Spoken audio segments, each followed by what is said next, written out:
bantuan orang tua menurut lu seperti apa? Anak-anak yang sukses tanpa Bantuan membesar orang tua. Ya hebat sih, karena gue ngelihatnya kalau misalkan gue terlahir seperti ini dengan orang tua siapa juga bukan gue yang milih kan.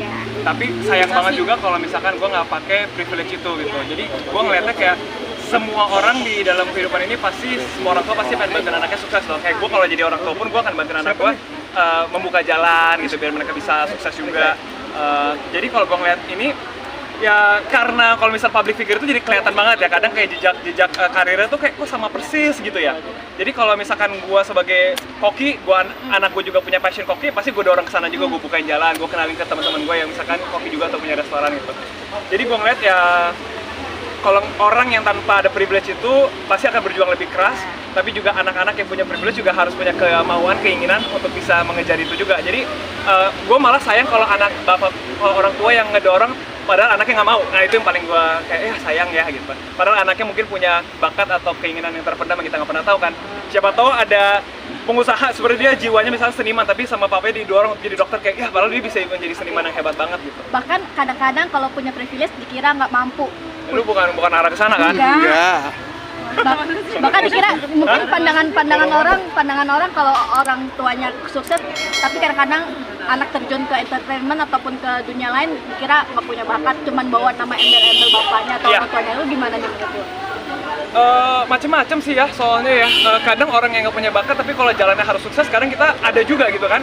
Kadang ada orang yang kita ngeliat kayak ini orang tuanya baik banget tapi kenapa anaknya nakal ya, jahat gitu misalkan, ada juga gitu kan. Jadi ya yang red flag ya? Ya ada juga yang red flag gitu ya. Ya gitu sih paling ya komennya. Kalian kegiatan lu apa sih selain film segala macam, masih ada film atau nyanyi lagi? Sekarang lagi baru mulai lagi makanya. Kemarin tuh 2 tahun habis kuliah gue mulai bisnis, ada bikin susu gandum, oat milk, terus terjun di dunia NFT segala bisnis. Tapi sekarang gue lagi mulai ke dunia entertainment lagi. Lebih nyaman mana? Dua-duanya dong. Bisnis apa? Kalau bisnis pun gue paling suka menjadi orang yang ada di depan layar gitu. Orang menjadi representatif sebuah produk atau sebuah brand atau sebuah project, itu gue paling seneng. Makanya pas lagi di dunia bisnis pun gue merasa kayaknya gue nggak bisa kerja di kantor aja atau di belakang layar gitu ya. Gue harus menjadi orang yang kayak ngejualan gitu, atau yang menjadi representatif dari sebuah project itu. Jadi makanya kalau dari semua hal yang gue lakuin, gue pengen menjadi orang di depan. Makanya entertainment itu memang kita di depan terus kan. Nah ini menurut gue ya ini kayaknya calling gue, itu panggilan gue. Berarti passionnya sudah masuk ke entertainment ya? Iya, dan sepertinya gue udah merasakan nyaman dan kayaknya orang lihat gue kayaknya Brandon lu seru deh kalau ngelakuin itu, lu jago deh ngelakuin itu gitu. Jadi milihnya Opel kenapa milih bisnis? David main bisnis NFT itu gimana? Apa?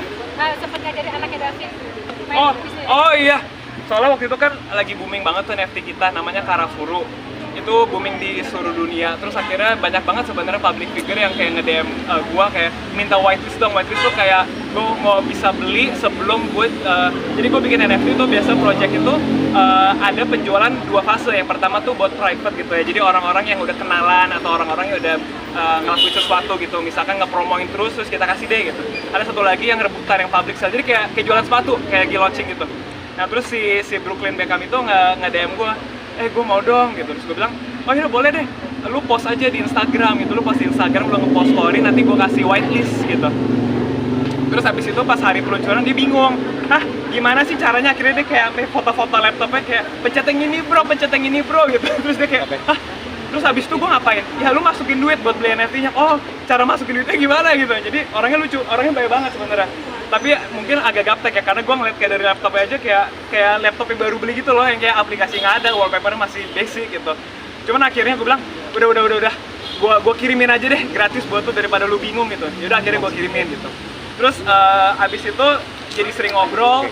Terus gue tahu nih dia tuh sempat bikin tato sama tukang tato yang jago banget di Amerika. Terus satu hari NFT gue mau launching project lagi, gue bilang, yaudah gue kasih whitelist ya, tapi lu bookingin gue dong di tempat tato itu, gue pengen tato gitu, gue bilang. Terus habis itu, oh iya gue betul, bener, pas abis itu gue DM si tukang tato artisnya, dia bilang, iya nih gue di DM Brooklyn, lu teman dari Brooklyn. Iya, ya udah datang aja, ntar gue kasih diskon. Akhirnya gue tato di sana, gue ketemu sama si namanya Mr. K, orang Korea gitu. Dan ternyata dia natoin banyak artis, dan juga David Beckham sama Brooklyn Beckham juga tato di sana gitu. Tapi orangnya baik banget. Tatonya mana sekarang? Ada di sini. Boleh nggak sih? Kecil tapi yang merah, karena mahal banget. Segini aja mahal banget. Segini harga dari ini semua. Jadi gua kayak wah, tapi udahlah. Karena metatoan kadang gambarnya kita bikin kalau udah salah bikin kadang kita ya udahlah nggak ada penyesalan gitu kalau tato. Jadi gue merasa udahlah kecil tapi bagus, experience ada ceritanya yang menurut gue yang sangat memorable. Sempat makan juga berarti sama dia. Sempat mau tapi belum sempat waktu itu karena kan dia kuliah di New York juga kan. Jadi belum sempat ketemu gitu. Jadi pas kemarin gue nonton dokumenter gue lucu, wah si Brooklyn gitu. Berarti kesannya mungkin selama itu udah maksudnya udah komunikasi mungkin dengan salah satu anak gitu seperti apa sih? Ya seru sih maksudnya kayak. Mes nggak sih? Hah? Kayak nggak nyangka lu bisa. Iya banyak banget sebenarnya yang kayak akhirnya kayak teleponan sama kita pengen minta-minta. Waktu itu tuh ada pemain bola siapa ya? John Terry, terus ada back Barcelona siapa ini pemain bola ya.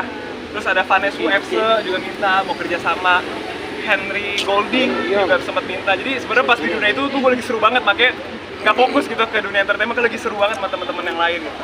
Ya cuma sekarang karena dunia kripto lagi sepi, makanya gue kayak oke, balik gitu. Comeback lagi ya. Oke, thank you ya. Oke, thank you. Iya. Brandon.